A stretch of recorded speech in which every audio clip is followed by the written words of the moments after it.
question is, we often say Olympic culture and heritage. Could you tell us what is the cultural legacy of Olympics indeed?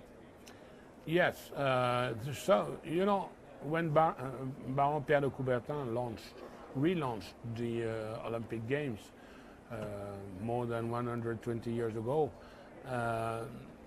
it was culture and education were there at the beginning. You know, he wanted for him the games and the sport was a way to educate and to create culture. So from the beginning, it's there. It's the sport is a tool to spread culture and to spread education, and so it's culture. Of course, it has evolved, but you know, so culture and education is there from the beginning. And even if you think about Greece, you know, during the games or just before the games, there was a contest of arts, literature, music, and so on to tell the stories of big heroes. Already there was always culture and education has always been there in the games. And you know, the games, the Olympic movement is not. It's a philosophy. It's a state of mind. If you look at the definition given by UNESCO of what is a culture, they say you must have values. You must defend the fundamental rights of the human beings. You must, of course, art and letters are there, and so on and so on. So there are a few criteria, and you know, really, the Olympic movement and Olympism, the idea and the philosophy that is behind, really correspond to this definition. So for us, it's just normal, just from in our DNA to think and to try to spread culture and education through the Olympics and through sport. Can you give us some examples to illustrate the Olympic cultural legacy? Some examples. Yeah, well, we have here at Pyeongchang, we have, for instance, Olympians that are creating artworks in painting and in digital, in interactivity with the other Olympians at the village. For instance, this is one thing.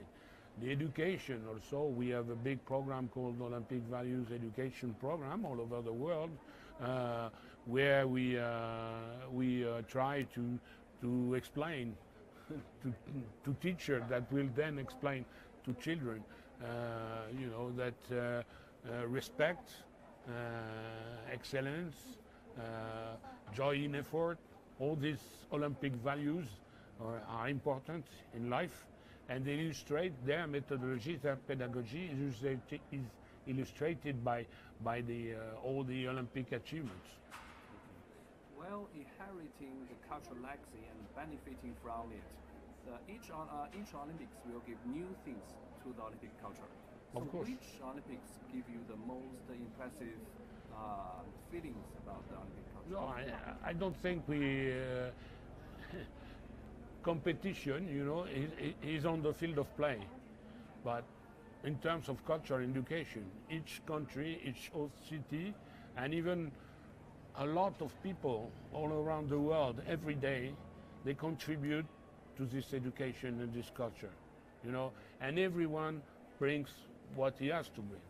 And you know, in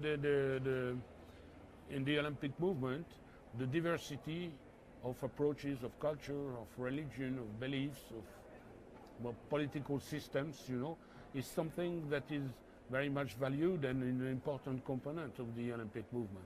So there's no competition in that field. On the field of play, yes, everybody wants to get the gold medal, but in terms of spreading the culture and education, everyone brings what he has to bring. And if you look at every country, China you brought a lot because it's a big country and he has a culture for many centuries, you know. But and then Korea is it's not the same culture, but they bring what they have also. Yeah, and so there's no competition. Everyone has to be involved, everyone has to be engaged, and everyone has to bring what he has, what he can give. What do you think about the 2008 Beijing Summer Olympics, especially in terms I of loved it. Yes, the cultural legacy? Yeah, it was amazing. Yeah. Everything for the cultural program, the cultural Olympiad, all the educational program China did for this Olympics, and the opening ceremony. During the games, I remember I made every day I had to go into one school and to cheer with the kids, and really, for instance, I think that also this was a real. I don't know if it's the first time, but it was really important, an exchange between the people of China and the world, you know, because they welcomed now one world, one dream. It was and really in cultural activities you can feel, you could feel that every day, so it was great. Beijing will host the Winter Games 4 years later, which Yeah. is very different from the Summer Games. Yeah. So, do you have some advices on how to promote Olympic culture, especially how to integrate Olympic culture with Chinese culture? Can you Yeah, offer some? but you know, I don't have real advice to say, but your experience, because as we just said, you know, you already did that a bit in a, not a bit, in a great scale for Beijing 2008, and now you have another opportunity to do the same, and I think that you get experienced people, very experienced people in China that will do a big program, and also because we, the IOC, were there, and we have the experience to work also with the Chinese people. So I think we will do an incredible great program, I'm sure. And it has already begun, because the Samaranch Foundation did, with our help, but had a big success with the exhibition in the Forbidden City last summer, and it is planned to do much more in the coming years. And this is something. This is, of course, the Foundation Samaranch has the leadership, but I can say this is kind of co-creation. So, yeah, I'm sure. I'm very confident. I don't have any doubt about it. Have you seen the emblem of Beijing 2022 Games? Yeah. The dream, the winter dream. So what do you think about it? It's a kind of Olympic culture, I think. Yeah, of course. Any logo, any all these design thing is part of culture. Of course. It's a way. It's an universe. You know, design and logos, look of the games, if you want more widely, is an international language.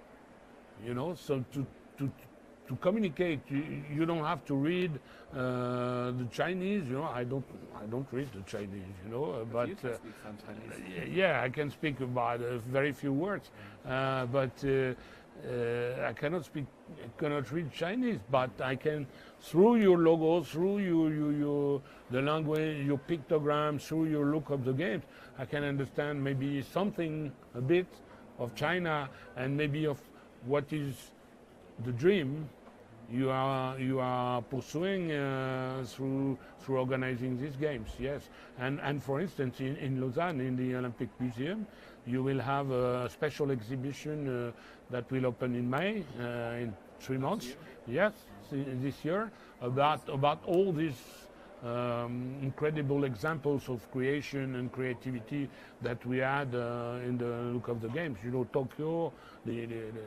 image of the games with Tokyo, Mexico, Munich, Barcelona, Athens, London, you know, and of course Beijing. Which one do you love most? No, I don't. I told you I don't think like that. You know, it's very. I don't think like that. Yeah, everyone.